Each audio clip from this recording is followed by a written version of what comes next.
दोस्तों एक बार फिर से आपका स्वागत है हमारे इस YouTube चैनल पर। आज हम अगस्त 2022 के 30 इम्पॉर्टेंट करंट अफेयर्स के क्वेश्चन करेंगे। वो भी क्वेश्चन जो करेंगे वो फुल एक्सप्लेनेशन के साथ करेंगे। अगर आप वीडियो पे नए हैं तो सब्सक्राइब कर लीजिएगा। देखिए, मैंने जो क्वेश्चन लिया है वो प्रतियोगिता ज्ञान दर्पण से लिया है और ये जो है अगस्त 2022 का बुक है। अगस्त 2022 की ये बुक है, उसी से मैंने क्वेश्चन पुटअप किए हैं। मैक्स टू मैक्स लगभग सारे क्वेश्चन हो जाने चाहिए अगस्त 2022 के, और रिपीटेशन की वजह से और भी ज़्यादा मतलब डिटेलिंग में आपको सारी चीज़ें पता चल जाएगी। आइए देख लेते हैं कि पहला प्रश्न क्या है, उसके बाद से सारे प्रश्नों को धीरे धीरे हम लोग सॉल्व करते हैं। तो देखिए, पहला प्रश्न है, भारत के नए मुख्य चुनाव आयुक्त कौन बने हैं? तो देखिए, भारत के जो नए मुख्य चुनाव आयुक्त हैं वो राजीव कुमार जी को बनाया गया है। इन्होंने सुशील चंद्रा जी का जगह लिया है। ध्यान रखना है, इन्होंने सुशील चंद्रा जी का जगह लिया। आइए थोड़ा सा डिटेलिंग इसकी जान लेते हैं। तो अगर आप ध्यान से देखें, यहाँ लिखा हुआ है 1 सितंबर 2020 से चुनाव आयुक्त रहे श्री राजीव कुमार देश के नए मुख्य चुनाव आयुक्त हो जाएंगे। ध्यान रखिएगा, ये पहले चुनाव आयुक्त थे, अब इनको मुख्य चुनाव आयुक्त बना दिया गया है। 15 मई 2022 से बनाया गया है। इस पद पर उन्होंने श्री सुशील चंद्रा का स्थान लिया है। जिन्होंने 14 मई 2022 को अपना कार्यकाल पूरा किया। इस पद पर उनका कार्यकाल 2025 तक रहेगा। जो राजीव कुमार है, इनका कार्यकाल 2025 तक रहेगा। अब इसके आगे प्रश्न नंबर दूसरा देख लेते हैं। पंडित शिव कुमार शर्मा ने किस वाद्य यंत्र के वादक में प्रसिद्धि पाई है, जिनका हाल ही में निधन हो गया? देखिए, शिव कुमार शर्मा जी की बात किया जा रहा है, तो इसका जो सही आंसर होगा वो ऑप्शन नंबर बी होगा, संतूर वादक। ऑप्शन नंबर बी, संतूर वादक। दोस्तों देखिए, 30 क्वेश्चंस है। अगर आपने पढ़ रखा है अगस्त के करंट अफेयर्स तो आप अपने आप से करने की कोशिश करिए, और 30 में से आप स्कोर अपने कमेंट करिए कि आपके कितने मार्क्स आ रहे हैं। आइए देख लेते हैं इसके बारे में डिटेलिंग। प्रसिद्ध संतूर वादक पंडित शिव कुमार शर्मा का 10 मई 2022 को मुंबई में हृदयघात से निधन हो गया। वह 84 वर्ष के थे। जम्मू में वर्ष 1938 में जन्मे पंडित शिव कुमार शर्मा संतूर को संपूर्ण लोकप्रिय बनाया था। अब इसके बाद अगला प्रश्न है, नए परिसीमन के चलते जम्मू कश्मीर में विधानसभा में सीटों की संख्या बढ़कर कितनी हो गई है? तो इसका आंसर 90 होगा। सीटों की संख्या बढ़कर अब 90 हो गई है। पहले 83 सीटें थीं, अब उनको बढ़ाकर 90 कर दिए गए। आइए डिटेलिंग जान लेते हैं। नए परिसीमन के पश्चात जम्मू कश्मीर विधानसभा की सीटों की संख्या 83 से बढ़ाकर 90 हो गई है। पाक अधिकृत कश्मीर की 24 सीटों के परिसीमन को शामिल नहीं किया गया है, तब इतनी हो गई है। और अगर इसमें शामिल कर दिया जाएगा 24, तो ये आंकड़ा जो है 114 का पहुंच जाएगा। तो इतनी सीटें हैं, यहाँ पे ध्यान रखना है। इस विधानसभा में देखिए, और भी थोड़ा डिटेल ध्यान देते हैं। इस विधानसभा में इसमें 1 सीटों की वृद्धि कश्मीर में 1 सीट बढ़ाया गया है, जहाँ सीटों की संख्या 46 से बढ़ाकर 47 कर दी गई है। जबकि 6 सीटें जम्मू क्षेत्र में बढ़ी हैं। जम्मू में 6 सीटें बढ़ी हैं, अब 37 से बढ़ाकर 43 सीटें हो गई हैं। तो ये भी ध्यान रखना है आपको। अब उसके बाद अगला जो प्रश्न है, डॉक्टर माणिक शाह किस राज्य के नए मुख्यमंत्री बने हैं? तो डॉक्टर माणिक शाह का नाम आप जानते होंगे, ये किस राज्य के मुख्यमंत्री बने? तो इसका जो सही आंसर ऑप्शन नंबर सी होगा। ऑप्शन नंबर सी होगा, इसका आंसर त्रिपुरा होगा। त्रिपुरा, देखिए ऑप्शन ऊपर नीचे हो गया, लेकिन इसका आंसर सी, त्रिपुरा होगा। आइए इसकी डिटेलिंग जान लेते हैं।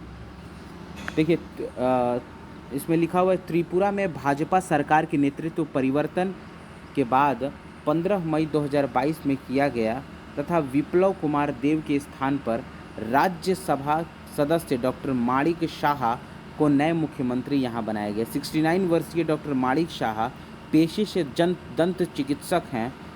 वह 2016 से कांग्रेस छोड़कर भाजपा में शामिल हुए थे। तो देखिए, ये भाजपा में शामिल हुए थे। विप्लव कुमार देव को बीजेपी ने हटा के इनको त्रिपुरा का मुख्यमंत्री बना दिया। तो ये पूरी खबर थी। अब अगला जो है, विश्व पर्यावरण दिवस 2022 का विषय क्या था? तो यहाँ ऑप्शन है, आप देख के इसको सही टिक लगाने की कोशिश करिए। इसका जो सही आंसर होगा प्रश्न नंबर सी होगा। इसका सही आंसर ऑप्शन नंबर सी होगा, केवल एक पृथ्वी। अगर इंग्लिश में देखें तो only one earth, only one earth इसका जो होगा वो थीम होगी। अब अगला देख लेते हैं, मनाया कब जाता है? 5 जून को, आपको पता ही होगा, थोड़ी सी डिटेलिंग जान लेते हैं इसमें। विश्व पर्यावरण दिवस प्रतिवर्ष 5 जून को पर्यावरण की गिरावट और पर्यावरण संरक्षण के बारे में जागरूकता बढ़ाने के लिए मनाया जाता है। वर्ष 2022 का यह 50वां, ध्यान रखिएगा, 50वीं विश्व पर्यावरण दिवस थी। स्वीडन इस वर्ष इस आयोजन का मेजबान है। स्वीडन मेजबान था और वहाँ की थीम उन्होंने रखा था ओनली वन अर्थ। देखिए यहाँ पे लिखा हुआ है ओनली वन अर्थ। अगले प्रश्न पे बढ़ चलते हैं। प्रश्न नंबर 6 है, इसमें लिखा हुआ है किस राज्य ने गर्भवती महिलाओं के लिए आंचल नामक एक विशेष स्वास्थ्य देखभाल योजना लॉन्च किया गया? ध्यान रखिएगा, आंचल जो है वो गर्भवती महिलाओं से संबंधित है। पहला तो प्रश्न यही आपका बनता है, और वो स्वास्थ्य देखभाल योजना है। आइए इसका आंसर देखते हैं। दोस्तों इसका जो सही आंसर होगा वो राजस्थान होगा। इसका सही आंसर राजस्थान होगा, ये वाला ऑप्शन। अब आइए देख लेते हैं इसकी डिटेलिंग क्या है, एक्सप्लेनेशन पढ़ लेते हैं एक बार। राजस्थान सरकार ने गर्भवती महिलाओं के लिए करौली जिले में एक विशेष स्वास्थ्य, ध्यान रखिए कि जिला भी आप पूछ सकते हैं, करौली जिले में एक विशेष स्वास्थ्य देखभाल योजना आंचल शुरू किया है। इस अभियान के दौरान 13,000 से अधिक गर्भवती महिलाओं का उनके हीमोग्लोबिन के स्तर के लिए परीक्षण किया गया और उन्हें सही दवा लेने की सलाह दी गई। इस अभियान के दौरान यह भी सुनिश्चित किया जाता है कि जिले में सहायक नर्स, मिडवाइफ और आशा कार्यकर्ता अपने अपने क्षेत्र की गर्भवती महिलाओं के साथ लगातार संपर्क में रहें। तो ये राजस्थान सरकार ने लॉन्च किया गया है गर्भवती महिलाओं के लिए। तो ये काफ़ी इम्पोर्टेंट प्रश्न बन जाता है आपका। आइए इसके बाद अगला प्रश्न देखते हैं। अगला प्रश्न है प्रश्न नंबर 7वां। प्रश्न नंबर 7वां क्या है? देखिए, तो 2021-22 के लिए कर्मचारी भविष्य निधि, जिसको हम लोग EPF बोलते हैं, कर्मचारी भविष्य निधि जमा राशि के लिए सरकार द्वारा अनुमोदित ब्याज की दर क्या है? तो ब्याज की दर इसमें आपको बताना है। दोस्तों अगर आपको PDF चाहिए इसका, तो आप टेलीग्राम नीचे लिंक में, डिस्क्रिप्शन के लिंक में दिया हुआ है, आप ज्वाइन कर सकते हैं और आप PDF इसका डाउनलोड कर सकते हैं, ताकि PDF डाउनलोड करने से ये फ़ायदा होगा कि आप बार बार उसको रिपीट कर पाएंगे। आइए देखते हैं। तो इसका जो सही आंसर होगा ऑप्शन नंबर सी, ये वाला होगा, लास्ट वाला। देखिए ऑप्शन का ये नंबरिंग थोड़ा सा गड़बड़ हो गया मुझसे, सी वाला होगा, 8.1% होगा। आइए इसकी डिटेलिंग एक्सप्लेनेशन पढ़ लेते हैं। अगर हम लोग एक्सप्लेनेशन पढ़ें तो देखिए इसमें लिखा है सरकार ने वर्ष 2021-22 के लिए कर्मचारी भविष्य निधि, जिसको हम लोग EPF कहते हैं, जमा पर 8.5% ब्याज दर को मंजूरी दी है, जो पिछले वर्ष 85% प्रदान की गई थी।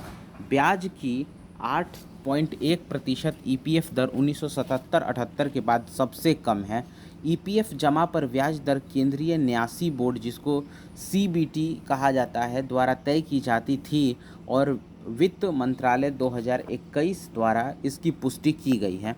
अगला जो प्रश्न है वो ये देख लीजिए क्या है। 8वां प्रश्न है, टर्की को अब आधिकारिक रूप से किस नाम से जाना जाएगा? टर्की का नाम अब किस नाम से टर्की को जाना जाएगा, देख लेते। इसका जो सही आंसर होगा वो ऑप्शन नंबर ये वाला होगा, तुर्किये के नाम से जाना जाएगा। तुर्किये, देख लीजिए ये वाला सही होगा, तुर्किये के नाम से ही जाना जाएगा। आइए डिटेलिंग इसकी पढ़ लेते हैं। डिटेलिंग अगर हम लोग देखें तो संयुक्त राष्ट्र में तुर्की को अब तुर्किये के नाम से जाना जाएगा। नाम परिवर्तन के लिए अंकारा के औपचारिक अनुबंध पर हस्ताक्षर सरकारी निकाय के सहमत होने के बाद यह निर्णय लिया गया है। तो देखिए इतने लोगों की सहमति के बाद आखिर में उसका नाम परिवर्तित हो गया, अब तुर्किये के नाम से जाना जाएगा। अब उसके बाद अगला प्रश्न है, किस राज्य ने जाति आधार जनगणना नामक जाति आधारित जनगणना कराने का निर्णय लिया है? तो इसका जो सही आंसर होगा ऑप्शन नंबर ए होगा। आइए इसकी डिटेलिंग जान लेते हैं। तो अगर हम लोग डिटेलिंग की बात करें तो देखिए, बिहार राज्य सरकार राज्य में जाति आधारित जनगणना कराने के लिए तैयार है। मुख्यमंत्री नीतीश कुमार की अध्यक्षता में हुई सर्वदलीय बैठक में यह फैसला लिया गया। इस जनगणना का उद्देश्य है वंचित लोगों के लिए विकास कार्य करना, इसीलिए जातिगत जनगणना कराने के लिए बिहार सरकार ने निश्चय किया है। अब देखिए प्रश्न नंबर जो 10वां है, इसको समझते हैं क्या है। किस राज्य या केंद्र शासित प्रदेश ने भ्रष्टाचार के खिलाफ शिकायत दर्ज करने के लिए ए सी बी 14400 नामक एक मोबाइल एप्लीकेशन लॉन्च किया है? तो ये मोबाइल एप्लीकेशन का नाम ध्यान रखना है आपको कि क्या है इस मोबाइल एप्लीकेशन का नाम। तो इसका जो सही आंसर होगा ऑप्शन नंबर सी होगा, आंध्र प्रदेश। आंध्र प्रदेश इसका सही आंसर होगा। अब आइए देख लेते हैं कि क्या है इसका एक्सप्लेनेशन। तो अगर आप यहाँ पे देखें तो लिखा हुआ है आंध्र प्रदेश के भ्रष्टाचार ब्यूरो ने भ्रष्टाचार के खिलाफ शिकायत दर्ज कराने के लिए ACB 14400 नामक एक मोबाइल एप्लीकेशन विकसित किया है। इस बार खोले जाने के बाद ABC 14400 एप्लीकेशन में 2 श्रेणियां होगी, लाइव रिपोर्ट और लॉज शिकायत रिपोर्ट। अनुभाग में उपयोगकर्ता तस्वीरें क्लिक कर सकते हैं, भ्रष्टाचार के लाइव कृत्यों के ऑडियो या वीडियो रिकॉर्ड कर सकते हैं और तुरंत शिकायत दर्ज कर सकते हैं। तो ये बहुत ही अच्छी योजना है जो आंध्र प्रदेश सरकार ने लॉन्च किया है। अब अगला देख लेते हैं। 11वां प्रश्न है, भारत में एशिया हॉकी कप 2022 प्रतियोगिता में कौन सा पदक हासिल किया? भारत ने कौन सा पदक हासिल किया है, ये प्रश्न है। तो आप एक बार क्वेश्चन देख लें, इसके बाद मैं इसका आंसर बता दूँ। तो इसका जो सही आंसर होगा, भारत ने कांस्य पदक यहाँ पे हासिल किया है, कांस्य पदक हासिल किया है। आइए देख लेते हैं क्या है डिटेलिंग। 8 टीमों के एशियाई कप हॉकी टूर्नामेंट में भारत ने जापान को दूसरी बार हराकर कांस्य पदक हासिल किया है। यह मैच जकार्ता इंडोनेशिया में, ध्यान रखिएगा, जकार्ता इंडोनेशिया के GVK स्पोर्ट्स कॉम्प्लेक्स में खेला जा रहा था। तो ये भी इम्पोर्टेंट है। अब यहाँ पे क्वेश्चन नंबर 12वां देख लेते हैं। 12वें क्वेश्चन में है, प्रधानमंत्री नरेंद्र मोदी ने किस स्थान से हाल ही में गरीब कल्याण सम्मेलन को संबोधित किया है? गरीब कल्याण सम्मेलन को संबोधित किया है, तो उसका आंसर प्रश्न नंबर डी होगा, शिमला से। अब इसकी डिटेलिंग जान लेते हैं। प्रधानमंत्री नरेंद्र मोदी ने हिमाचल प्रदेश के शिमला में गरीब कल्याण सम्मेलन के 1 जून 2022 को संबोधित किया है। यह कार्यक्रम प्रधानमंत्री नरेंद्र मोदी के नेतृत्व वाली सरकार ने 8 वर्षों तक पूरा होने के उपलक्ष्य में आयोजित किया है। यह देश भर में जिला मुख्यालयों, राज्यों की राजधानियों और कृषि विज्ञान केंद्रों में आयोजित किया जाएगा। तो ध्यान रखिए, हिमाचल प्रदेश के शिमला में गरीब कल्याण सम्मेलन लॉन्च किया गया है जून 2022 में। ये भी प्रश्न काफ़ी इम्पोर्टेंट था। अब अगला जो है प्रश्न नंबर 13वां है। 13वां ये क्वेश्चन है कि हाल ही में भारत ने परमाणु हमले में सक्षम किस मिसाइल का सफल परीक्षण किया है? तो परमाणु हमले के लिए सक्षम है वो मिसाइल, और जिसका परीक्षण किया उसका नाम है, प्रश्न नंबर सी इसका आंसर सही होगा, अग्नि 4 का इन्होंने परीक्षण किया है। अब आइए इसकी डिटेलिंग जान लेते हैं। भारत ने 6 जून 2022 को परमाणु हमले में सक्षम अग्नि 4 बैलिस्टिक मिसाइल का सफल परीक्षण किया है। यह परीक्षण ओडिशा के APJ अब्दुल कलाम द्वीप से किया गया और परमाणु हथियार ले जाने में सक्षम है। इस मिसाइल का सफल परीक्षण देश की सैन्य क्षमताओं में वृद्धि का प्रतीक है। तो ये भी काफ़ी इम्पोर्टेंट है। प्रश्न नंबर 14वां देखते हैं। इसमें है, किस राज्य सरकार ने हाल ही में पेपर स्टैंप की जगह ई-स्टैंप शुरू करने का फैसला किया है? तो इसका जो सही आंसर होगा, ई-स्टैंप शुरू करने का फैसला किया, डी ऑप्शन सही होगा, पंजाब सरकार ने। पंजाब सरकार ने पेपर स्टैंप की जगह डिजिटल स्टैंप, ई-स्टैंप शुरू किया है। पंजाब राज्य सरकार द्वारा राजस्व की होने वाली चोरी को रोकने के उद्देश्य से राज्य में कागजी स्टैंप पेपर का चलन समाप्त कर दिया है। अब अलग अलग कीमतों का स्टैम्प पेपर ई-स्टैम्प के रूप में कंप्यूटर प्रिंटआउट की ओर से उपलब्ध होगा।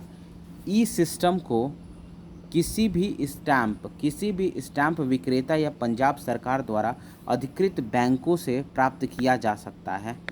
इसके बाद है प्रश्न नंबर 15वां, विश्व साइकिल दिवस, वर्ल्ड बाइसिकल डे निम्नलिखित में से किस दिन मनाया जाता है? तो इसका सही आंसर होगा 3 जून को मनाया जाता है विश्व साइकिल दिवस। आइए इसकी डिटेलिंग जान लेते हैं। तो डिटेलिंग में लिखा हुआ है, विश्व साइकिल दिवस हर साल 3 जून को मनाया जाता है। इस दिन साइकिल चलाने एवं इसके लाभों के बारे में लोगों को जागरूक करने का काम किया जाता है। कई शोधों में पाया गया है कि यदि कोई रोजाना आधा घंटा साइकिल चलाता है तो वह दिल की बीमारी, मोटापे, मधुमेह, मानसिक बीमारी से बचा रहेगा। विश्व साइकिल दिवस को मनाने की शुरुआत 2018 से ही की गई थी। अब उसके बाद प्रश्न नंबर 16वां देख लेते हैं। इसमें लिखा है राष्ट्रीय सुपर कंप्यूटिंग मिशन के तहत परम अनंत सुपर कंप्यूटर को निम्नलिखित में से किस आईआईटी द्वारा स्थापित किया गया है? तो इसका सही आंसर आप अगर पढ़े हैं तो देने की कोशिश करिए, मैं बताता हूँ। तो इसका सही आंसर ऑप्शन नंबर सी होगा, आईआईटी गांधीनगर। इसका आंसर ऑप्शन नंबर सी होगा, आईआईटी गांधीनगर। आइए इसका एक्सप्लेनेशन पढ़ लेते हैं। एक्सप्लेनेशन देखिए बहुत ज़रूरी है, क्योंकि एक्सप्लेनेशन से बहुत सारे क्वेश्चन बनते हैं।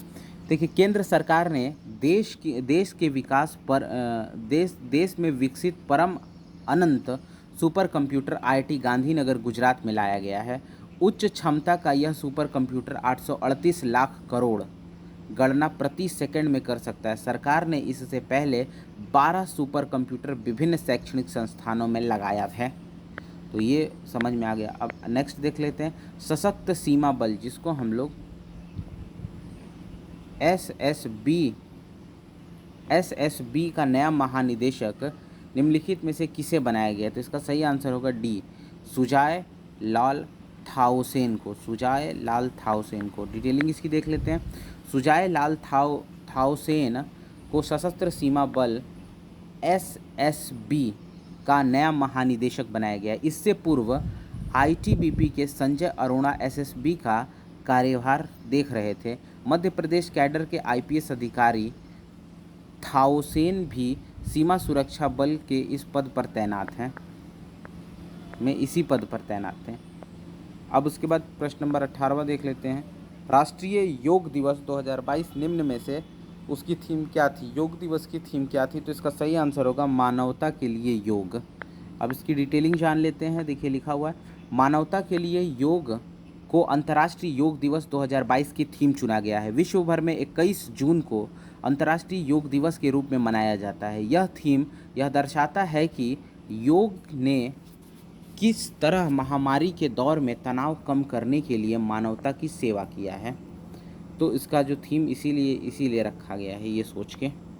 अब देखते हैं क्वेश्चन नंबर 19वां क्या है। आईपीएल 2022 का खिताब निम्नलिखित में से किस टीम ने जीता है? तो आईपीएल 2022 का खिताब जो है गुजरात टाइटंस ने जीता। ऑप्शन नंबर डी सही होगा। देख लेते हैं डिटेलिंग। ये पहली ही बार टीम आई थी और इसने जीत भी लिया। गुजरात टाइटंस ने आईपीएल 2022 का खिताब अपने नाम कर लिया है। फाइनल मैच में राजस्थान, ध्यान रखना है, राजस्थान रॉयल्स ने टीम जीतकर इन्होंने राजस्थान रॉयल को हराया था। जीतकर पहले बल्लेबाजी करते हुए 20 ओवर में 9 विकेट पर 130 रन बनाए। जवाब में गुजरात टाइटंस ने 181 ओवर में 3 विकेट खोकर लक्ष्य हासिल किया। ध्यान रखिएगा, 181 में इन्होंने ओवर खोकर मतलब कि 3 विकेट खोकर लक्ष्य हासिल कर लिया और पहले सीजन में ही खिताब पर कब्जा कर लिया। Gujarat Titans Indian Premier League का खिताब जीतने वाली छठी टीम बन गई है। अब प्रश्न नंबर 20वां देखते हैं। भारत और किस देश ने 23 मई 2022 को टोक्यो में निवेश प्रोत्साहन समझौते पर हस्ताक्षर किया है? भारत और किस देश ने टोक्यो में निवेश प्रोत्साहन समझौते पर हस्ताक्षर किया है? तो इसका जो सही आंसर होगा, सही आंसर इसका ऑप्शन नंबर डी होगा, अमेरिका ने किया। आइए इसकी डिटेलिंग थोड़ी सी जान लेते हैं। भारत और अमेरिका ने 23 मई 2022 को टोक्यो में निवेश प्रोत्साहन समझौता, जिसको इन्वेस्टमेंट इंसेंटिव एग्रीमेंट कहते हैं, पर हस्ताक्षर किया। इस समझौते पर भारत के विदेश सचिव और US international development finance corporation के सीईओ द्वारा हस्ताक्षर किए गए थे। तो ये इम्पॉर्टेंट है। अब प्रश्न नंबर 21वां देख लेते हैं। भारत और किस देश ने उर्वरक क्षेत्र में सहयोग के लिए समझौता ज्ञापन पर हस्ताक्षर किया है? तो भारत और जॉर्डन ने उर्वरक क्षेत्र में सहयोग के लिए समझौते पर ज्ञापन पर हस्ताक्षर किया है। तो इसकी डिटेलिंग है, भारत और जॉर्डन ने उर्वरक क्षेत्र के सहयोग के लिए समझौते ज्ञापन पर हस्ताक्षर किया। इसका उद्देश्य छोटी और लंबी अवधि के लिए उर्वरकों को सुरक्षित करना है। छोटी और लंबी अवधि के लिए उर्वरकों को सुरक्षित करना है। भारत जॉर्डन में फॉस्फेट और पोटाश उर्वरकों का सबसे बड़ा खरीदार है। भारत जॉर्डन से ये खरीदता है, पोटाश और फॉस्फेट खरीदता है। भारत वैश्विक यात्रा और पर्यटन विकास सूचकांक में फिसलकर कितने स्थान पर आ गया है, ये अगला प्रश्न है। ये मैंने थोड़ा सा यहाँ पे देखिए 22वां क्वेश्चन यहाँ लिख गया है। भारत वैश्विक यात्रा और पर्यटन विकास सूचकांक में फिसलकर कितने स्थान पर आ गया है, तो इसका जो सही आंसर होगा ऑप्शन नंबर बी वाला होगा, 54वें स्थान पर आ गया है। तो पहले भारत जो था, भारत की गिरावट हुई है, फिसल कर 54वें स्थान पे आ गया है। इसकी डिटेलिंग देख लेते हैं। भारत वैश्विक यात्रा और पर्यटन विकास सूचकांक में फिसल कर 54वें स्थान पर आ गया है। हालांकि दक्षिण एशियाई देश में यह अब भी शीर्ष पर है। भारत इस सूचकांक में 2019 में 46वें स्थान पर था। वैश्विक सूची में जापान शीर्ष पर है। इसके बाद क्रमशः America, Spain, France, Switzerland, Austria, Britain, Singapore और इटली का स्थान है। तो पहले स्थान पर कौन है? जापान है। पहले स्थान पर जापान है। भारत पिछले साल 46वें स्थान पर था, इस बार 54वें स्थान पर है। और ये रिपोर्ट क्या है? भारत वैश्विक यात्रा और पर्यटन विकास सूचकांक, ये सूचकांक का नाम है। आगे देख लेते हैं क्या है प्रश्न। देखिए यहाँ पे 23वां प्रश्न है, प्रधानमंत्री नरेंद्र मोदी ने किस शहर से भारत के सबसे बड़े ड्रोन फेस्टिवल भारत ड्रोन महोत्सव 2022 का उद्घाटन किया? तो ये वाला खबर जो था वो बहुत ही इम्पोर्टेंट था और ये चर्चा में भी था। तो इसका सही आंसर होगा दिल्ली। इसका आंसर होगा दिल्ली के प्रगति मैदान से किया था। आइए अब इसका देख लेते हैं डिटेलिंग। प्रधानमंत्री नरेंद्र मोदी ने दिल्ली के प्रगति मैदान से भारत के सबसे बड़े drone festival Bharat drone festival 2022 का उद्घाटन किया। प्रधानमंत्री ने ड्रोन प्रदर्शनी के मैदान कहा कि भारत 2030 तक ड्रोन हब बनेगा। तो प्रधानमंत्री जी ने बोला कि 2020 तक भारत ड्रोन हब बन जाएगा। यहाँ पे ड्रोन मतलब बनाने का प्रक्रिया शुरू हो जाएगा। अब प्रश्न नंबर जो 24वां है, इसमें लिखा हुआ है किसे विश्व स्वास्थ्य संगठन WHO के प्रमुख के रूप में चुना गया है? तो देखिए टेड्रोस एडहनाम घेब्रेयेसस जो है, इनका कार्यकाल बढ़ा दिया गया और यही अभी भी WHO के महानिदेशक रहेंगे। देख लेते हैं डिटेलिंग इसकी 24वें की। तो टेड्रोस एडहनाम घेब्रेयेसस को एक बार पुनः विश्व स्वास्थ्य संगठन के प्रमुख के रूप में चुना गया है। डॉक्टर टेड्रोस पहली बार 2017 में चुने गए थे। तो ये हो गया। अब प्रश्न नंबर 25वां देखते हैं। एंथनी अल्बानीस ने हाल ही में किस देश के नए प्रधानमंत्री के रूप में शपथ लिया है? तो इसका जो सही आंसर होगा वो ऑप्शन नंबर ए होगा, ऑस्ट्रेलिया के नए प्रधानमंत्री बने हैं। डिटेलिंग जान लेते हैं। एंथनी अल्बनीज ने हाल ही में ऑस्ट्रेलिया के नए प्रधानमंत्री के रूप में शपथ ग्रहण की है। अल्बनीज को लेबर पार्टी ने हाल ही में हुए चुनाव में पूर्व प्रधानमंत्री स्कॉट मॉरिसन के नेतृत्व वाली कंजर्वेटिव गठबंधन को सत्ता से बाहर कर दिया। तो देखिए स्कॉट मॉरिसन जो थे वो कंजर्वेटिव गठबंधन से संबंधित थे और ये जो थे एंथनी अल्बनीज जो हैं, जो अभी प्रधानमंत्री बने हैं, ये लेबर पार्टी से संबंध रखते थे। तो ये पार्टियां भी कई बार पूछ दी जाती हैं एग्जाम्स में। प्रश्न नंबर 26वां देखते हैं। किस देश के अन्ना कबाले दूबा को दुबई में आयोजित एक पुरस्कार समारोह में एस्टर गॉर्जियन ग्लोबल नर्सिंग अवार्ड 2022 से सम्मानित किया गया है? देश के, ध्यान रखिएगा, अन्ना कबाले दूबा इनका नाम है। अन्ना कबाले दूबा को दुबई में, ध्यान रखिएगा नाम भी सेम है, और उनको दुबई में ही आयोजित एक समारोह में इनको पुरस्कार दिया गया। और यहाँ पे पूछा जा रहा है इससे सम्मानित किया गया। इसका सही आंसर होगा ए, केन्या के ये संबंध रखते हैं, ये केन्या से संबंध रखते हैं, इनको किया गया है। आइए इसका एक्सप्लेनेशन देख लेते हैं। एक्सप्लेनेशन अगर हम लोग देखें तो लिखा हुआ है केन्या के अन्ना कबाले दूबा को दुबई में आयोजित एक पुरस्कार समारोह में एस्टर गॉर्जियन ग्लोबल नर्सिंग अवार्ड 2022 से सम्मानित किया गया। वे अपने गांव की पहली ग्रेजुएट हैं। उन्होंने नर्सिंग की पढ़ाई के दौरान मिस टूरिज्म केन्या 2013 का भी खिताब जीता था, तो इसलिए इनको ये खिताब मिला है। अब 27वां देख लेते हैं। किस देश ने हाल ही में गेहूं के निर्यात पर रोक लगा दिया है? तो गेहूं के निर्यात पर रोक लगाया है भारत ने। भारत ने अब ये निश्चय किया है कि किसी को गेहूं नहीं देंगे। आज इसकी डिटेलिंग जान लेते हैं। अगर हम लोग डिटेलिंग की बात करें, भारत सरकार ने हाल ही में गेहूं के निर्यात पर रोक लगा दिया है। मीडिया रिपोर्ट के अनुसार से रोक इसलिए लगाई गई है क्योंकि देश में गेहूं का संकट हो गया है। देश में गेहूं का संकट हो गया है। केंद्र सरकार ने स्थानीय कीमतों को काबू में रखने हेतु यह कदम उठाया है। ध्यान रखिएगा, स्थानीय कीमतों को काबू में करने के लिए।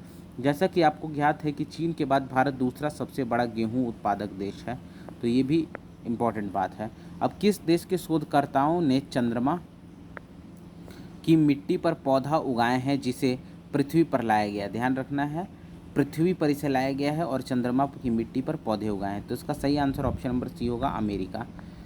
अमेरिका ने ऐसा किया है। अब आइए देखते हैं इसकी डिटेलिंग। हाल ही में फ्लोरिडा विश्वविद्यालय, ध्यान रखिएगा कौन सा विश्वविद्यालय, फ्लोरिडा विश्वविद्यालय के अमेरिकी शोधकर्ता ने चंद्रमा की मिट्टी पर पौधा उगाए हैं जिसे पृथ्वी पर लाया गया है। अपोलो मिशन 11, 12 और 17 अंतरिक्ष यात्रियों ने लगभग 50 वर्ष पहले चंद्रमा से मिट्टी को पृथ्वी पर लाया था। तो ध्यान रखना है, अपोलो इसमें पहली बार 50 वर्ष पहले ही चंद्रमा की मिट्टी को पृथ्वी पर लाया जा चुका है अपोलो मिशन के तहत। अब 29वां जो प्रश्न है देख लेते हैं। भारत का संयुक्त परीक्षण अभ्यास दस्तलिक किस देश के साथ हाल ही में संपन्न हुआ? तो इसका सही आंसर उज्बेकिस्तान होगा। उज्बेकिस्तान के साथ दस्तलिक होता है। ये डिटेलिंग जान लेते हैं। भारत और उज्बेकिस्तान की सेनाओं के मध्य 22 से 31 मार्च 2022 को संयुक्त प्रशिक्षण अभ्यास दस्तलिक का तीसरा संस्करण, ये संस्करण पूछता है कभी कभी तो याद रखिएगा, तीसरा संस्करण यांगी यारिक, जो कि उज्बेकिस्तान में एक जगह है, यांगी यारिक में आयोजित किया गया। दस्तलिक का पिछला संस्करण मार्च 2021 में रानीखेत उत्तराखंड में इसको आयोजित किया गया था दस्तलिक। तो पिछली बार भारत में हुआ था, इस बार ये कहाँ हो रहा है? उज्बेकिस्तान में, और जगह है यांगी यारिक, ऐसा नाम है इनका। अब प्रश्न नंबर 30वां है, देख लेते हैं क्या है। किस देश के प्रधानमंत्री महिंद्रा राजपक्षे ने 9 मई को अपने पद से इस्तीफा दी है? तो ये बहुत ही फेमस होंगे, आपको पता ही होगा, श्रीलंका के हैं, क्योंकि वहाँ आपातकाल पड़ गया। आइए देखते हैं इसका क्या है। एस्टर गॉर्जियन, तो इसका इसीलिए मैंने नहीं लिखा है, इसका डिटेलिंग मैंने नहीं लिखा, ये ऊपर वाले प्रश्न का डिटेलिंग है। तो उम्मीद करते हैं वीडियो समझ में आई होगी। 30 प्रश्नों का ये संग्रह था, ये काफ़ी ज़्यादा इंपॉर्टेंट प्रश्न थे। आप एक बार इनको कॉपी में ज़रूर नोट करें, वीडियो को पॉज करें और सॉल्व करने की कोशिश करें। तब तक के लिए धन्यवाद। वीडियो कैसी लगी कमेंट में ज़रूर बताएं और सब्सक्राइब अगर हो सके तो कर दें। धन्यवाद आपका वीडियो देखने के लिए।